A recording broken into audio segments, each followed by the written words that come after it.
গুণগতভাবে আল্লাহ সর্বত্র বিরাজমান কথা থেকে সঠিক? এটাও সঠিক নয়, এটাও সঠিক নয়।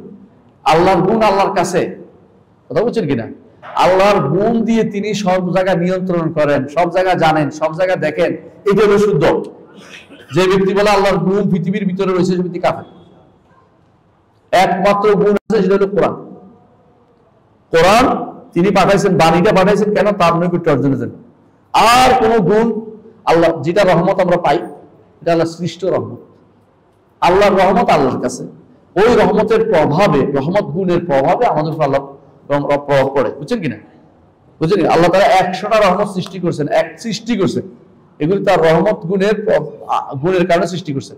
সেখান থেকে একটা রহমত ছাড়ছেন জগতে, এতেই আমরা ছেলের প্রতি দয়া করি, মেয়ের প্রতি দয়া করি, সন্তানের প্রতি দয়া করি, একটা রহমতের গুণের কারণে। আর 199টা রহমত রেখে দিয়েছেন জান্নাতে আমাদেরকে নেওয়ার জন্য, ইনশাআল্লাহ হাসরের মাঠে। কিন্তু তার রহমত তার কাছে, এটা সৃষ্ট জিনিস। জগতের ভিতরে কোরআন ছাড়া কোনো আল্লাহর গুণ নেই। মনে রাখবেন, আল্লাহ সত্তা যেমন সৃষ্টির ভিতরে নেই, তার গুণও সৃষ্টির ভিতরে নেই। একমাত্র আল্লাহ বাণীটা পাঠিয়েছেন। কেন বাণী পাঠিয়েছেন? বাণীর কোনো আলাদা অস্তিত্ব নাই। বাণী যেমন আলাদা অস্তিত্ব থাকে না, বুঝছেন কথাটা?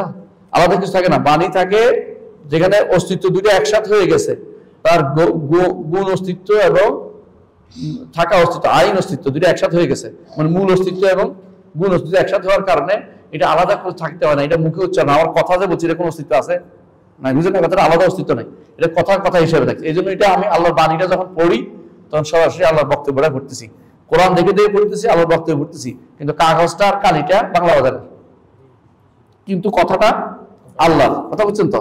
এই জন্য শব্দ আল্লাহর বাণীর শব্দ। সুবহানাল্লাহ, সুবহানাল্লাযী আসরা বিআবদিহি, কার কথা বলছি? আল্লাহ।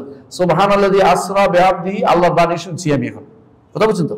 কিন্তু এইটা কাগজ যেটা লিখছে, কালি যেটা লিখছে, এটা না, যে কালিয়ার কাগজ না, কালিয়ার কাগজ যেটা লিখছে ওইটা আপনি দেখতে পাবেন না, ওইটা শুনতে পাবেন।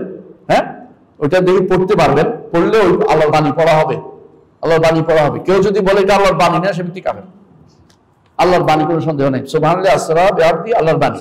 কিন্তু কালিয়ার কাগজটা না, বুঝতে পারছেন? জি।